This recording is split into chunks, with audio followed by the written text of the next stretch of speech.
दोस्तों, मैं हूं नूरानी मैमून और आप देख रहे हैं आयान फास्ट न्यूज। बिहार में इस समय रणनीति उबाल पर है। चुनाव से पहले की हलचल अब और तेज हो चुकी है और हर पार्टी अपनी अपनी ताकत झोंक रही है। लेकिन सवाल यह है कि कौन जीतेगा इस बार बिहार का दिल। बिहार का महागठबंधन आरजेडी और कांग्रेस दोनों एक ही नाव में है, लेकिन दिशा अलग दिख रही है। कांग्रेस ने हाल ही में अति पिछड़े वोट बैंक को साधने के लिए अलग रणनीति बनाई। वही वोट बैंक जो अभी तक नीतीश कुमार और एनडीए के साथ मजबूती से खड़ा दिखाई दे रहा है, अब कांग्रेस की पकड़ में आने का खतरा है। इसलिए कांग्रेस अपनी रणनीति बना रहा है। तेजस्वी यादव महागठबंधन के मजबूत चेहरे हैं, लेकिन कांग्रेस खुलकर उनका समर्थन नहीं कर रही है।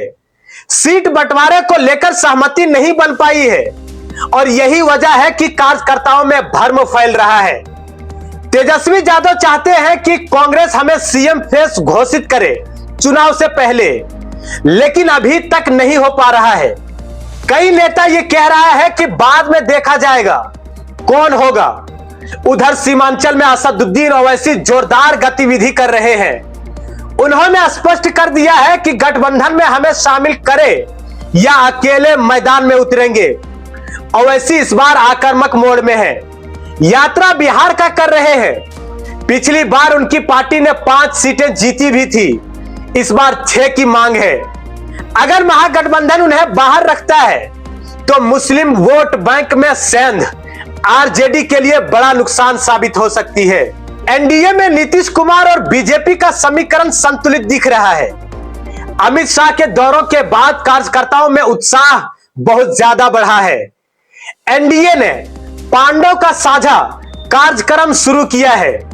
यह संदेश नेता के दलों के बीच एकजुटता और विपक्ष की फूट का फायदा उठाने की रणनीति साफ दिख रही है। यही से अब एनडीए की रणनीति अलग हो चुकी है और वो अलग दिखाई भी दे रही है। बीच में एक और खिलाड़ी मैदान में है, प्रशांत किशोर, वही जिन्होंने एनडीए के खेमे में भूचाल ला दिया था भ्रष्टाचार का आरोप लगाकर।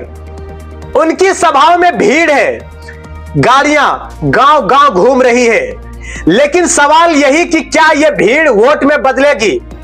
विरोधी दल उन्हें वोट कटवा कह रहे हैं, यानी भले वो खुद बड़ा स्कोर ना करे, लेकिन दूसरे दलों के लिए नुकसान जरूर करेंगे, यह तय माना जा रहा है।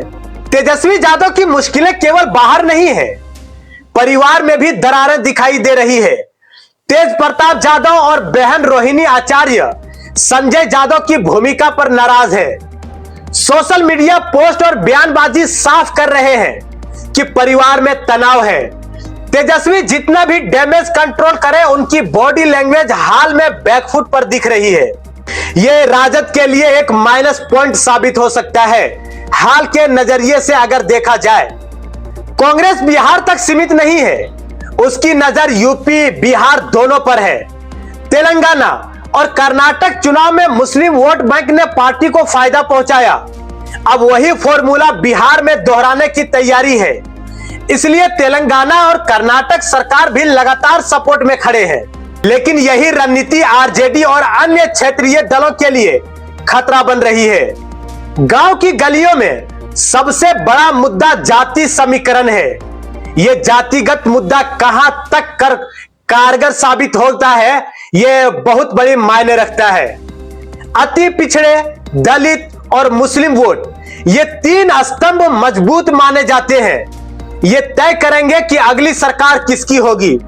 महागठबंधन की खींचतान और कांग्रेस की अलग रणनीति कार्यकर्ताओं में भ्रम पैदा कर रही है। वहीं एनडीए स्पष्ट संदेश दे रहा है कि हम साथ हैं। तेजस्वी यादव के लिए यह चुनाव करो या मरो है।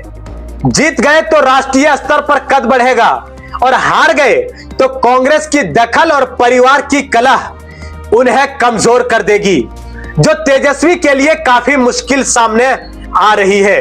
नीतीश कुमार और एनडीए के लिए यह मौका है कि विपक्ष की फूट का फायदा उठाकर सत्ता में बनाए रखें। ओवैसी सीमांचल में अपने बूथ वोट बैंक तोड़ने की तैयारी में है। उनको समर्थन लोगों का जोरदार मिल रहा है। बिहार का चुनाव कभी भी अंतिम हफ्ते में करवट ले सकता है।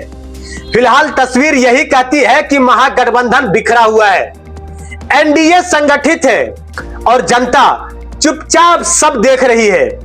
अगली सरकार का फैसला तभी होगा जब बैलेट बॉक्स खुलेगा।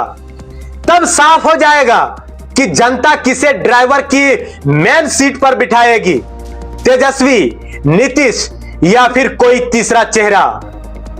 बने रहे हमारे आयन फास्ट न्यूज के साथ। मैं हूं नूरानी मैमून।